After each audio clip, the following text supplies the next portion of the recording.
toute autre œuvre humaine est perfectible. Donc on a tiré des enseignements de la fois passée.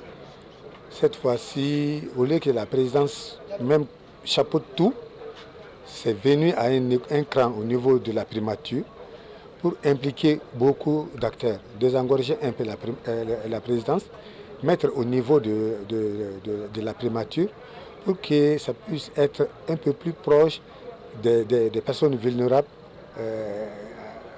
auxquelles vraiment cette donation est destinée.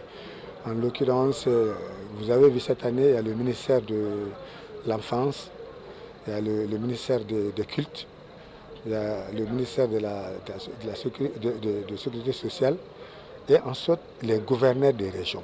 Donc ça, c'est des innovations. Et vraiment pour que cette aide-là et cette solidarité agissante de haut en bas puisse arriver aux personnes les plus vulnérables. En effet, c'est bien cet esprit d'empathie et de solidarité qui inspire les plus hautes autorités de notre pays, sous le leadership de son Excellence le général d'armée Assimi Goïta, président de la transition, chef de l'État, pour faire de ces mois de jeunes un moment d'entraide et de partage. Mesdames et messieurs, chers invités, fort du succès de la première édition, le président de la transition a instruit au Premier ministre de reconduire l'opération Sunkalo Solidarité pour le Ramadan 2025.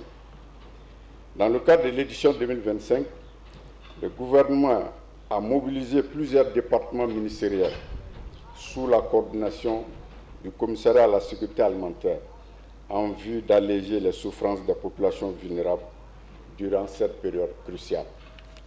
Conçu pour apporter un soutien concret aux populations vulnérables, cette initiative a permis la création d'espaces de repos éclairés dans les zones appropriées à Bamako et dans les autres régions du pays, en vue de la distribution de kits alimentaires pour la rupture du jeûne et de vivres secs à emporter.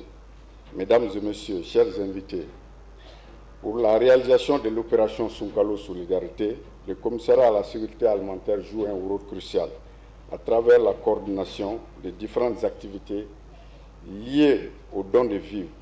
Ces activités ont concerné notamment la vente subventionnée de 10 830 tonnes de riz, la mise en œuvre d'un mécanisme novateur dénommé Facilité alimentaire qui, dans sa phase expérimentale, a concerné seulement 6 communes du district de Bamako. Le commissariat à la sécurité alimentaire a également appuyé l'opération Sunkalo Solidarité en mettant à la disposition de plusieurs ministères sectoriels et de gouverneurs des régions des tonnes de vivres à distribuer au profit des populations cibles. C'est ainsi qu'il a été mis à la disposition des 20 gouverneurs des régions 20 tonnes de riz, soit 400 tonnes au total ou 8000 sacs de 50 kg de riz, pour assister les fidèles musulmans et chrétiens pendant ces mois bénis de Ramadan 2025. Aussi, 22 sites retenus pour les prières, dont 18 à Bamako et 4 à Kati, recevront 880 cartons de dattes, un don d'Arabie Saoudite, soit 17 600 kg de dattes pour la rupture du jeûne. De même, le collectif des associations musulmanes du Mali recevra 100 cartons de dattes du don d'Arabie Saoudite, soit 2000 kg. Mesdames et messieurs, chers invités, dans le sillage de cette opération, le commissariat à la sécurité alimentaire poursuivra la mise en œuvre du mécanisme novateur, il s'agit de la facilité alimentaire malienne. Cette initiative vise à améliorer l'accès des populations urbaines les plus vulnérables, souvent exclues de la distribution alimentaire gratuite, à des denrées alimentaires essentielles et à des prix socialement adaptés à leurs moyens. Concrètement, il s'agit d'une vente à prix social, permettant à des ménages non éligibles à l'aide alimentaire gratuite et disposant de revenus insuffisants de satisfaire à leurs besoins alimentaires de manière digne et décente.